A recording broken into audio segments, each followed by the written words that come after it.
Bienvenida en el precioso nombre de nuestro Señor Jesucristo. Amén. Vamos a iniciar esta mañana la Escuela Bíblica de Adultos. Vamos a ponernos de pie para orar, para pedir la dirección de nuestro Señor, que su Espíritu Santo pues en esta mañana nos hable a través de su palabra, ¿no? Que el Señor nos conoce, sabe en nuestras necesidades, más que nada espirituales, sabe el Señor qué tenemos, ¿no? En nuestra mente, en nuestro corazón, y si necesitamos ser animados, alentados, pues que el Señor haga su obra en esta mañana. Bien, vamos a orar primero antes de leer su palabra. Padre nuestro que estás en el cielo, Señor, te damos gracias, Padre, por una vez más, Señor, permitirnos estar aquí, Señor, en tu casa. Padre, gracias por levantarnos, gracias por convocarnos en esta mañana, Señor.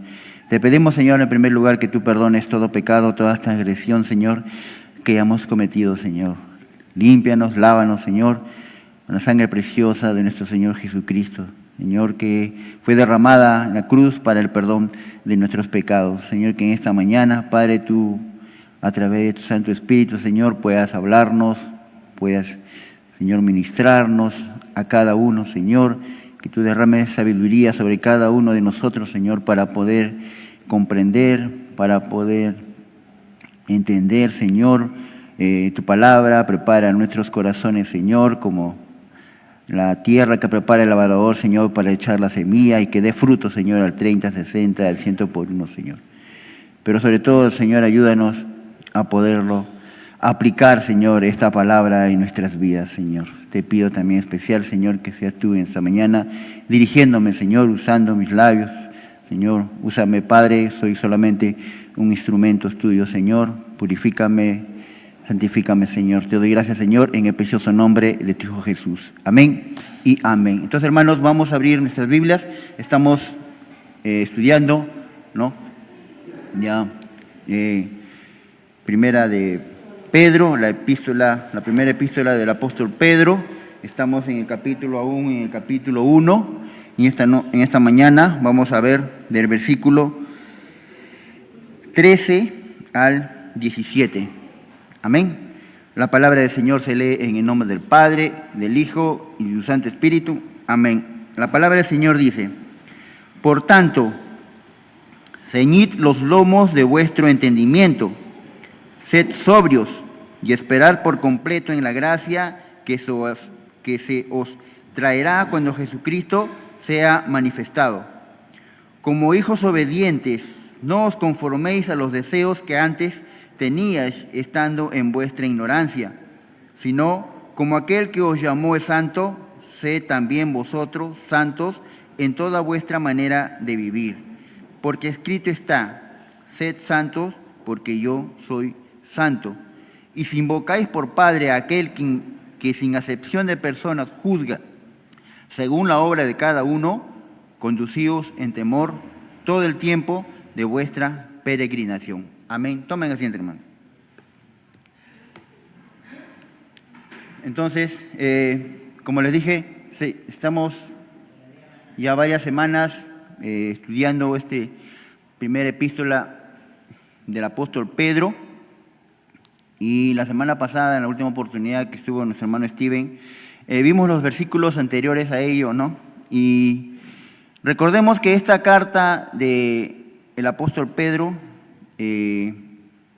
nos habló, ¿no?, de que los profetas en la antigüedad habían profetizado, ¿no?, acerca de la revelación de la gracia de Dios. Vimos la semana pasada ahí, ¿no?, de la revelación de la gracia de Dios que habría de venir en el futuro, ¿no?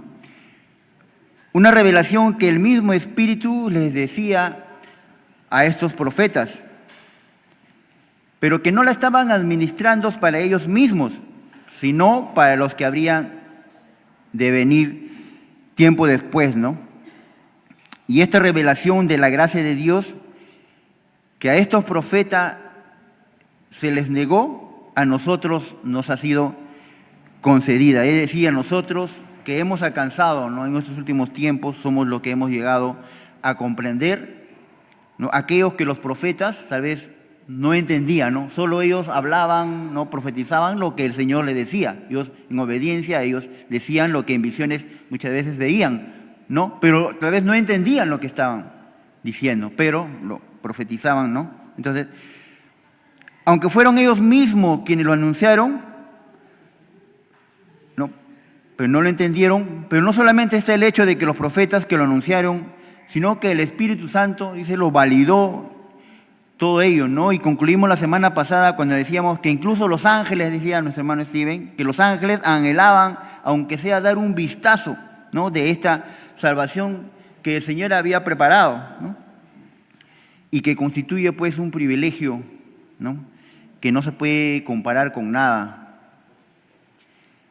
de lo que en esas épocas pasadas se haya podido vivir. Es decir, grandes hombres, ¿no? Del Antiguo Testamento, grandes hombres de la palabra como Moisés, David, Samuel, profetas Isaías, Jeremías, Oseas, Nahum, ni todos los profetas fueron privilegiados, dice, por el Señor. Pero nosotros sí, ¿no? Porque ellos solamente prepararon lo que nosotros hoy disfrutamos, ¿no? De la gracia del Señor, pero que ellos ni siquiera llegaron a entender, como lo dice esta carta, ¿no? Ni el tiempo ni la persona a través de la cual esa gracia sería manifestada. Entonces, si nosotros tenemos un privilegio que no se puede comparar con los privilegios que todos los santos de la antigüedad vivieron, por esta razón, ¿no? Ahora sí entramos al versículo 13, inicia el versículo diciendo, ¿no? Por tanto, ¿no? O sea, después de todo lo que ha hablado, ¿no? Anteriormente, en los versículos anteriores a al versículo 13, dice, no es por tanto, ahora, ¿no? O sea, otra versión le dice, por esto, ¿no? Dice, ceñid los lomos, ¿no? Después de todo lo que ha hablado, después de todo lo que he dicho anteriormente, ahora le dice, no, por tanto, después de todo lo que se ha dicho, ahora ustedes, dice, ceñid los lomos. Los lomos, el versículo completo es, por tanto, ceñid los lomos de vuestro entendimiento. Sed sobrio y esperar por completo en la gracia que se os traerá cuando Jesucristo sea manifestado. Pero inicia diciendo, ceñid los lomos. Para entender, ¿no?, por qué el apóstol Pedro dice así, ceñid los lomos, tenemos que entender que esto era una costumbre de la época, ¿no? Dicen, en esos tiempos las personas, los hombres, obviamente usaban túnicas y túnicas muy holgadas, muy grandes, ¿no? Muy ligeras. Entonces, cuando ellos tenían que ponerse ya a trabajar, dice que ellos recogían toda la túnica, ¿no? Y literalmente se lo amarraban en la cintura, ¿no? Para que ellos pudiesen tener movilidad, ¿no? Pudiesen desplazarse, se lo amarraban en la cintura. Todo lo sobrante, ¿no? Todo lo que era largo. Entonces, para que pudieran trabajar, para que pudieran movilizarse, ¿no? Entonces, básicamente para trabajar más a gusto y libremente. Podríamos decir algo similar a la expresión, y mi papá usaba mucho esta expresión, le decía, ¿no? Ya remángate las mangas, ¿no? Y vamos a ponernos a trabajar. Y muchas veces pues yo paraba con Polo y decía, no le entendía, remángate las mangas, ¿qué me quiere decir, no? Si ni siquiera estoy con camisa larga, decía, ¿no? Él me decía, ¿no? Hay que ponernos a trabajar. A eso se refería, ¿no? A ponernos a trabajar, remángate las mangas, que vamos a ponernos a trabajar. Entonces, es algo más o menos, es algo parecido a esta expresión, ¿no? Pero aquí lo está diciendo en el lado espiritual, ¿no? Le está diciendo que se prepararan de manera mental para lo que ellos tenían que hacer o para los que se le venía más adelante, ¿no? Que necesitaban estar listos para los que se le venía. Y es muy probable que, o mejor dicho, esto se puede aplicar de dos maneras, ¿no? Que prepararan sus mentes para las pruebas o que prepararan sus mentes para el servicio espiritual, ¿no? Referente a las pruebas, el apóstol Pedro lo menciona en más de una ocasión, ¿no? que no era sorpresa saber que Él les estaba exhortando, les estaba animando para que siguieran siendo fieles, porque recuerden que esta carta está escrita a los expatriados, ¿no? A los que habían sido sacados de su patria, se llama expatriados, sacados de su patria, y estaban siendo en este momento perseguidos, ¿no? Y Pedro les anima, ¿no? Le dice que ceñieran sus lomos, ¿no? O sea, prepararan sus mentes para las pruebas, ¿no? Y el mismo Pedro lo menciona, ¿no? En Primera de Pedro, capítulo 1, en el capítulo que estamos, pero en el versículo 6. Ahí menciona, ¿no? Él dice, en la cual, no, hablando de las pruebas, dice, en la cual vosotros os alegráis, aunque ahora por un poco de tiempo, si es necesario, tengáis que ser afligidos en diversas pruebas, ¿verdad? Pero pasar esas pruebas aquí no era una opción, o sea, no era una opción si pasaba o no pasaba la prueba, no, aquí le estaba afirmando que ellos, ¿no? Que el pueblo, ¿no? Los expatriados a los que iba a dirigir esta carta iban a pasar pruebas, que tenían que pasar pruebas, ¿no? Que tenían que sufrir. También lo menciona en la misma epístola, pero en el capítulo 4, versículo 12, nuevamente les habla acerca de las pruebas, ¿no? Y les dice, amados, no, Primera de Pedro, capítulo 4, versículo 12, le dice, amados, no os sorprendáis, le dice, ¿no? Del fuego de prueba que os ha sobrevenido, como si alguna cosa extraña os aconteciese, ¿no? Entonces, el apóstol Pedro se estaba refiriendo, ¿no? Que ellos tenían que estar preparados mentalmente, ¿no? Para las pruebas, que no les sorprendiera las pruebas, ¿no? Sino que ellos tenían que estar prevenidos, que no los vaya a agarrar las pruebas desprevenidos, ¿no? Sino al contrario, que ellos tenían que estar preparados, ¿no? Pues estar pensando, ¿no? Las pruebas me pueden venir en cualquier momento y yo tengo que estar preparado y no debe sorprenderme, ¿no? Y lo dice, pues, ¿no? En esta cita, ¿no? No os sorprendáis, ¿no? En el capítulo 4, versículo 12, no os sorprendáis, porque muchas veces se escucha, ¿no? En cristianos, cuando las pruebas vienen a sus vidas, vienen a nuestras vidas, comenzamos a decir, ¿no? ¿Por qué a mí, Señor? ¿Por qué a mí? Si yo voy a la iglesia, hago todo, Señor. ¿Por qué las pruebas me vienen a mí? Bueno, las pruebas son necesarias, ¿no? Y aquí lo está diciendo, que no nos debamos sorprender por las pruebas que vienen a nuestras vidas, ¿no? Y hay otro pasaje que dice en Santiago 1:2, donde dice, ¿no? Santiago capítulo 1:2, Santiago dice, ¿no? Hermanos míos, tened por sumo gozo cuando os halléis en diversas pruebas. Entonces, hermanos, las pruebas son necesarias para nuestras vidas, ¿no? Son necesarias. Entonces, muy posiblemente Pedro estuviese hablando que prepararan sus mentes para las pruebas, pero también es posible que estuviera hablando que se prepararan para el servicio a nuestro Señor, ¿no? Para el trabajo espiritual, que sus mentes estuvieran atentas y listas, ¿no? Para el trabajo espiritual. Daba a entender que era necesario, ¿no? Poner de lado todos los pensamientos que estaban fuera de Dios, ¿no? Todas las preocupaciones, cualquier cosa que les podía estorbar, ¿no? Y que fuese obstáculo en su servicio a Dios, ¿no? Y estar listos para seguir a Jesucristo, ¿no? En todo aquello para cual Él nos llame. Pero para saber esto, ¿no? ¿Qué es lo que Jesucristo quiere de mí, ¿no? Ciertamente tenemos que, pues, leer las Escrituras, ¿no? Porque en ninguna parte, ¿no? Fuera de la Escritura nosotros podemos saber qué es lo que Dios quiere para mí, ¿no? ¿Qué es lo que Dios quiere de mí, verdad? Porque de otra manera no lo vamos a descubrir. ¿Qué quiere para nosotros? Lo que Dios quiere que yo haga con mi vida, ¿no? Hablando específicamente en el servicio a Él, ¿no? Porque cada creyente, estamos aquí, debemos servirle a Dios. Él es nuestro Dios, Él es el que nos salvó. Cada uno sabe de dónde nos ha sacado. Cada uno sabe de dónde lo ha sacado el Señor. Y lo mínimo que podríamos hacer nosotros es servirle a Dios. Servirle a Dios fielmente, ¿no? Entonces debemos estar listos para servirle en cualquier área que el Señor nos llame. Y quizás no esté claro para alguno de nosotros en qué o de qué manera servirle al Señor, ¿no? Por eso necesitamos leer las Escrituras para ver qué es lo que Dios quiere de mí.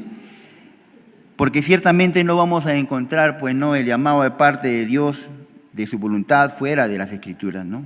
Todos necesitamos estar atentos y listos para poder trabajar por Él, ¿no? Trabajar para el Señor, ¿no? Luego continúa el versículo, dice, sed sobrios. Literalmente quiere decir, lo contrario de ser sobrio es estar embriagado, ¿no? Entonces, el ser sobrio describe a un creyente que está completamente en control, ¿no? De su manera de hablar, de su vida, de lo que él hace, y claramente no está intoxicado por ninguna sustancia, ¿no? Ya sea cualquier sustancia, ¿no? que nos pudiera perder el control de nosotros mismos, ¿no? Del dominio propio, ¿no?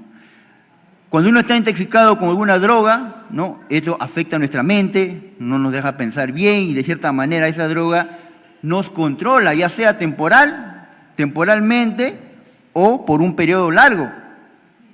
Pero al fin de cuentas, nuestra mente, que es controlada cuando nosotros, o cuando una persona bebe, ¿no? Toma alcohol, llega un momento que la persona pierde el control, ¿no?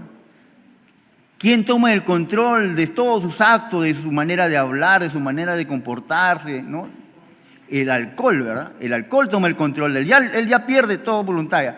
El alcohol es el que toma el control. Por eso aquí dice que nosotros debemos ser sobrios, ¿no? Para que nosotros estemos atentos y podamos pensar bien, podamos tener buenas decisiones de acuerdo a la palabra de Dios, ¿no? Si nosotros vemos en Proverbios, en el capítulo 23, ahí nos habla, ¿no? Acerca de que al Señor no le agrada, pues, que nosotros nos embriaguemos, ¿no? Ciertamente está hablando acerca del alcohol, ¿no? Del alcohol. Al contrario, dice que lo que necesitamos, ¿no? es estar lleno, no de alcohol, sino de su espíritu, ¿no? Y para estar lleno de ese espíritu nuevamente, ¿no? Simplemente necesitamos estar en comunión con Él a través de la oración, a través de la lectura de su palabra, ¿verdad? Necesitamos estar caminando con Dios, tener una relación personal con Él, ¿no? Entonces, el punto que va el apóstol Pedro aquí es que seamos sobrios en nuestras mentes, que tengamos el control de nuestro hablar y conducta, y que no dejemos que nuestra carne, nuestro viejo hombre, nuestra vieja naturaleza, ¿no? Nos controle o nos gobierne. Y Pedro no solo está hablando de ser sobrios en el sentido de no estar embriagados con alcohol, sino también de nuestra manera de vivir, ¿no? Hay una sola manera de vivir la vida cristiana, ¿no? A un pastor, Michel Sugel, creo que se llama, él decía, no hay un solo discípulo, o hay una sola manera de ser discípulo. Es aquel que pone la mano en el arado y no voltea, no mira hacia atrás, ¿no? Ese es el verdadero discípulo. Pero hay muchos que quieren ser discípulos del Señor poniendo la mano en el arado, pero no soltando al mundo, ¿verdad? Quieren estar con ambos y es imposible, ¿no? La palabra del Señor dice que agradarás a uno y aborrecerás al otro. Entonces, no podemos vivir agarrados, ¿no? O vivir una vida cristiana agarrados aún del mundo. Por eso aquí apóstol Pedro nos dice que debemos ser sobrios, ¿no? Y debemos tener una vida en comunión con el Señor a través de la oración, el estudio de su palabra, para que no caigamos en esas trampas, ¿no?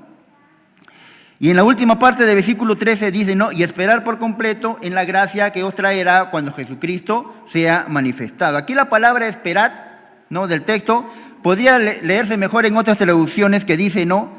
Con esperanza, ¿no? Si nosotros cambiamos la palabra, se leería así, ¿no? Pon tu esperanza por completo en la gracia que se os traerá cuando Jesucristo sea manifestado, ¿no? Tenemos que tener en cuenta, ¿no? que el apóstol Pedro está escribiendo a un grupo de hermanos que estaban desanimados, que en este momento estaban viviendo momentos difíciles y él quería alentarlos, animarlos, ¿no? Él quería recordarle que en medio de sufrimiento, ¿no? Recordarles que Cristo iba a regresar por su iglesia, ¿no? Pero más específicamente que Él los iba a premiar y a glorificar. Y es algo que ciertamente los hijos de Dios vamos a recibir, ¿no? Vamos a ser premiados, como dice en 2 de Corintios capítulo 5, versículo 10, ¿no? Habla acerca del tribunal de Cristo, donde dice, porque es necesario que todos comparezcamos ante el tribunal de Cristo para que cada uno reciba según lo que haya hecho mientras estaba en el cuerpo, sea bueno o sea malo. Un día todos nosotros vamos a estar delante del tribunal de Cristo y vamos a ser, ¿no? Juzgados por las cosas que hayamos hecho, cosas buenas, cosas malas, y vamos a ser premiados de igual manera, ¿no? Por las cosas buenas o por las cosas malas que hayamos hecho, pero vamos a recibir un premio, ¿verdad? Como dice también en 1 de Pedro 1:7, dice, para que sometida a prueba vuestra fe, mucho más preciosa que el oro, el cual, aunque perecedero, se prueba con fuego, sea hallada en alabanza, gloria y honra cuando sea manifestado Jesucristo. Entonces, el apóstol Pedro, aquí lo primero que señala es que ellos iban a poder recibir un premio y que usaran eso, ¿no? Eso para animarse, para alentarse en medio de tiempos difíciles que ellos estaban viviendo, ¿no?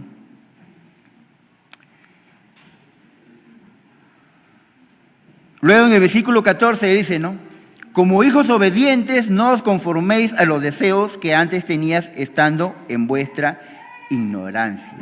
Dice, la primera parte, como hijos obedientes, o sea, teniendo en cuenta todo lo que había dicho en el verso anterior, podemos entender cómo inicia este versículo, ¿no? Si tenemos nuestra mente enfocada en la venida del Señor, en la venida de Cristo, esto va a producir santidad en nuestras vidas, ¿no? O como el apóstol Pedro lo llama, obediencia, va a producir obediencia si tenemos en mente su regreso, ¿no? Y la presencia de la obediencia en la vida del creyente es la característica principal de un hijo suyo, ¿no? Debemos ser obedientes al Señor, ¿no? ¿Y cómo podemos ser obedientes? Tener obediencia al Señor a través de tener una relación con Dios bien establecido, ¿no? Que remarca el hecho de que somos sus hijos. Como hijos de Dios debe haber una diferencia entre nosotros con la gente del mundo. Debe haber diferencia. Nosotros como hijos de Dios no podemos comportarnos como las personas que no conocen de Dios. Nuestras actitudes, nuestras respuestas, nuestra manera de hablar, nuestra manera de vivir, no puede ser igual que uno que no conoce de Dios. No puede ser igual. Si verdaderamente nos llamamos o podemos decir que somos hijos de Dios, no podemos ser igual. Tiene que haber una diferencia, ¿no?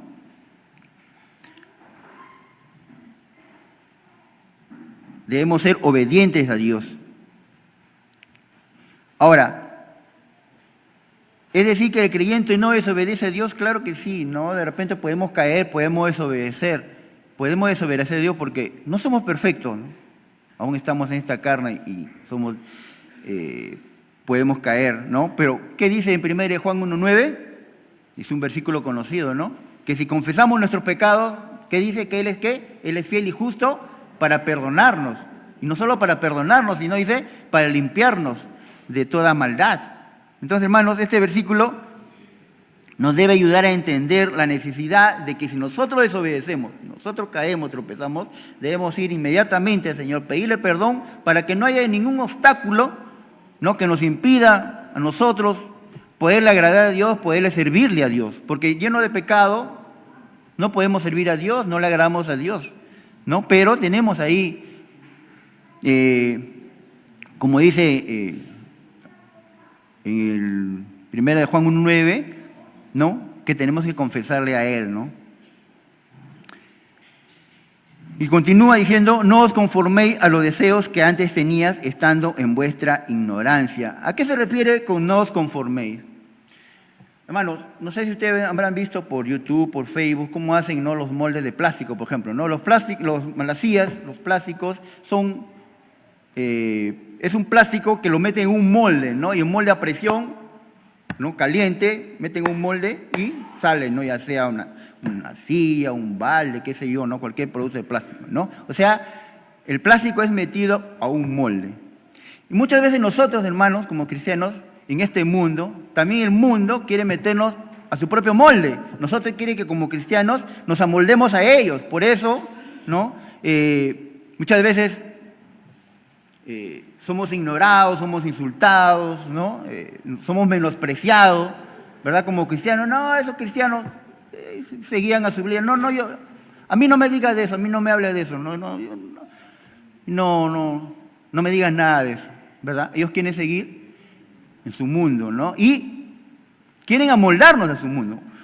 Cuando aquí el apóstol Pedro nos dice que nosotros no nos debemos conformar, o sea, no nos debemos amoldar a los deseos que antes nosotros teníamos, porque lo que comparte el mundo, muchos de nosotros, por no decir todos nosotros, también lo hemos hecho, ¿verdad? También hemos compartido en todas esas cosas que ellos hacían, pero lo hacíamos, como dice aquí, por nuestra ignorancia, porque desconocíamos lo que Dios quería. Pero si ahora conocemos, por eso le dice el apóstol Pedro a los que va a dirigir esta carta, que ellos no se conformen a los deseos que antes ellos tenían, ¿no?, cuando estaban en su ignorancia, ¿no? Entonces, hermanos, nosotros no debemos amoldarnos al mundo, más bien debemos hacer que el mundo se amolde, ¿no?, a la vida que Dios quiere que nosotros practiquemos, ¿verdad? En el versículo 15 dice, sino como aquel que os llamó es santo, sed también vosotros santos en toda vuestra manera de vivir. No inicia diciendo, sino como aquel que os llamó es santo. Ahora aquí el apóstol Pedro está enfocándose en la santidad de Dios, ¿no? Cuando hablamos de la santidad de Dios, ¿no?, la mejor manera de poder comprender es saber que Dios, uno de los atributos de Dios, es que Dios es santo, ¿no? Es parte de quién es Él, ¿no?, parte de su naturaleza. Ciertamente para entender la santidad tenemos que ver a Dios, ¿no? La palabra santo, hermanos, viene de la palabra que quiere decir sagrado, separado o puro, ¿no? Algo que está separado, algo que está apartado, ¿no? No sé si algunos como madre, ¿no?, y eso yo lo he visto, por ejemplo, en algunas ocasiones que he ido a visitar, como madre, ¿verdad?, cuando están separando la comida, preparando la comida o están sirviendo, algunas madres pues tienen sus preferidos, ¿no?, tienen sus hijitos preferidos que ya tienen como 50 años y son sus bebitos y les separan la mejor presa, ¿no? Esto está separado para mi hijo. No, nadie lo puede tocar, está apartado, pobre que lo toque, todavía nos amenazan, ¿no? Así también, nosotros, Dios nos ha apartado nos ha apartado del mundo, somos separados del mundo, somos apartados del mundo para servirle a Dios, ¿no? Entonces, la palabra santo es eso, ¿no? Somos separados, somos apartados. Entonces, Dios, en su santidad, ¿no? Es mucho más pues que el rango humano, no es separado por completo de su creación, no muy diferente en su naturaleza, también en la perfección de sus atributos. ¿No? Dice, sed también vosotros santos en toda vuestra manera de vivir. Aunque hay muchas razones por las que el creyente debe andar en santidad, una de las razones más importantes que un cristiano debe andar en santidad, hay que hay muchas razones, pero una, hermano, de la más importante, la que está en primer lugar, se puede decir, ¿no? Es por nuestra relación personal que tenemos con Él, ¿no? Si nosotros ciertamente no andamos bien, ¿no? En santidad no podemos andar en comunión con Él, ¿no? Si no hay santidad en nuestra vida, eso significa, pues, muy posiblemente, pues, estemos andando aún en la carne, ¿no? Y es posiblemente también que estemos practicando pecados, ¿no? Y ese pecado, por ende, se convierte en un estorbo, ¿no? Para poderle servir a Dios, para poder estar en comunión con Él, para poder agradarle a Él, ¿no? Ese pecado se convierte en un estorbo, ¿no? Entonces, que nuestra meta, hermano, sea agradar a Dios. ¿Qué es lo que Dios quiere que yo haga, ¿no? Ese es el enfoque que Pedro le está dando aquí, ¿no? Pero que el apóstol Pedro, bueno, no está diciéndolo, no es que a los que iba a dirigir esa carta no estuviesen viviendo en santidad, sino que lo que les está diciendo es que la santidad en sus vidas debería marcarlos, ¿no? De una manera completamente clara, ¿no? Con aquellos que están en el mundo.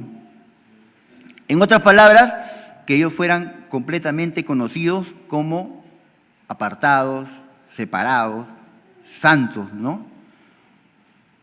Porque déjenme decirle, hermanos, que hoy en día en las iglesias hay un gran problema, ¿no? Que a veces no se puede diferenciar quién es creyente con el no creyente, porque creyente es aquí dentro de la iglesia, pero una vez que está afuera, se comporta como un no creyente, ¿no? Y entonces no podemos diferenciar, pero si yo le he visto ahorita que ha salido de la iglesia, mira cómo se está comportando ahí, y eso ocurre mucho en las iglesias, ¿no? Que no se puede diferenciar ya a un creyente de un no creyente, pero Pedro les estaba diciendo, ¿no? Que ellos tenían que permanecer, vivir su vida en santidad, ¿no? Ahora, el trabajo, ¿no? de nuestra santificación, ya nuestra hermana Rosario nos ha enseñado que es la obra del Espíritu Santo, ¿no? Es un proceso, ¿no? Es un proceso con día a día el Espíritu Santo va trabajando en nosotros, va transformando, va quitando todo lo que a Dios le desagrada, ¿no? Va quitando, ¿no? Y terminar la santificación, ¿no? Con lo que ocurra primero, ¿no? Que venga Cristo o venga por su iglesia, ¿no?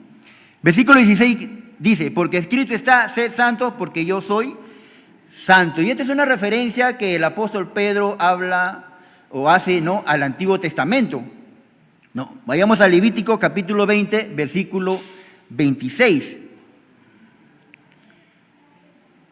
Levítico capítulo 20, versículo 26.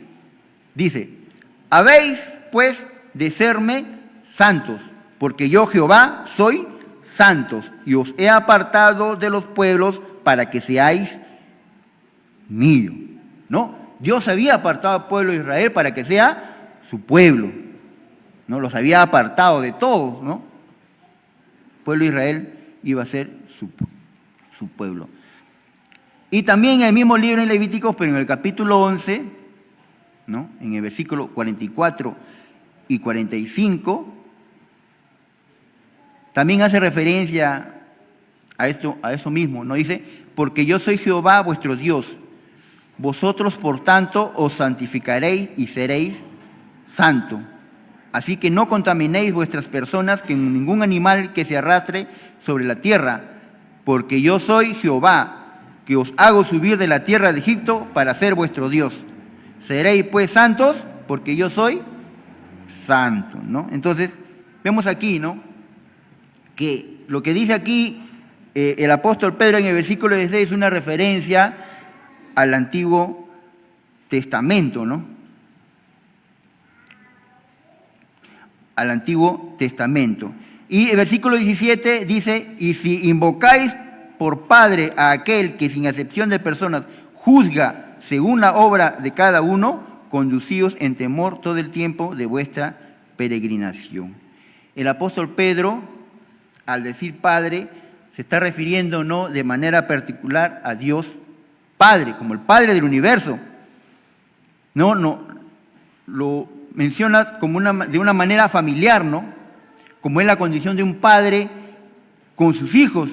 Y ciertamente, pues, invoca a Dios como nuestro Padre, haciendo referencia, por ejemplo, no en Mateo capítulo 6, versículo 4, ¿no?, donde ahí menciona a Dios como nuestro Padre, ¿no? Y dice, para que sea tu limosna en secreto. Y tu Padre, ¿no?, que te ve en lo secreto, te recompensará en público, ¿no? Y cuando ahí, más abajito, en el versículo 9, está enseñando, ¿no?, la oración del Padre Nuestro, ahí dice, ¿no?, vosotros pues oraréis así, Padre Nuestro que estás en los cielos, santificado sea tu nombre. Entonces, este versículo hace también mención, ¿no?, a lo que dije hace un momento en referencia al juicio, ¿no?, a ese juicio que anteriormente mencioné, ¿no? Pero este juicio será un juicio familiar, ¿no? El Padre va a tratar con sus amados hijos, ¿no?, en el juicio del trono blanco. No va a ser referente al pecado, va a ser referente al tiempo de la premación, donde una recompensa será recibida por algunos y por otros no. Se va a tratar básicamente de lo que hiciste, ¿no?, para Cristo después de ser salvo. Dios va a evaluar tus obras, lo que tú hiciste por Él durante este tiempo que Dios te puso aquí, que te dejó estar aquí. Dios va a evaluar ello y vamos a recibir un premio. Y la verdad que debe ser de ánimo también para nosotros, ¿no?, para recordar que Dios nos pide que le sirvamos, pero también que tengamos en mente que puedes obtener premios, como también no recibirlo. Qué triste sería, ¿no?, estar delante del Señor y no recibir premio. Porque eso básicamente depende de cada uno de nosotros, ¿no? Servirle al Señor es algo que depende de cada uno de nosotros, ¿no? Y termina el versículo diciendo, conducíos en temor todo el tiempo de vuestra peregrinación. La frase conducíos en temor se está refiriendo no al temor de miedo, sino al temor de reverencia, ¿no?, un profundo respeto hacia Dios. Y ciertamente esto es bueno, ¿no?, para nosotros mantener un respeto a Dios, un temor a Dios como nuestro juez, ya que Él tiene ese poder sobre nosotros, ¿no? Y esto lo hace recordar en Proverbios capítulo 9, versículo 10, ¿no?, donde dice, el temor de Jehová es el principio de la sabiduría. Entonces me gustaría concluir, hermanos, hablando así rápidamente de tres atributos de Dios, ¿no?, que podemos ver aquí: el amor de Dios, la misericordia de Dios y su santidad, ¿no?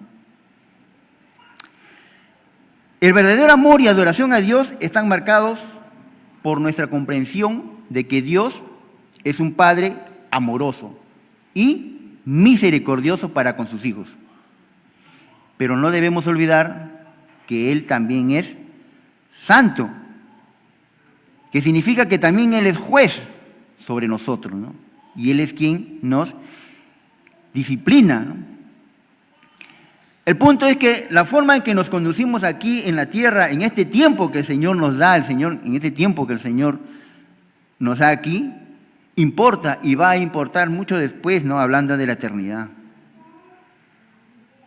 Entonces, solamente para terminar, quisiera hacer, bueno, lo responde cada uno en forma personal, dos preguntas, ¿no?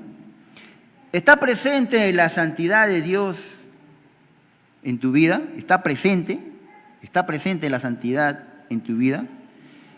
porque Dios quiere que nosotros vivamos para Él, ¿no? Que tú le sirvas.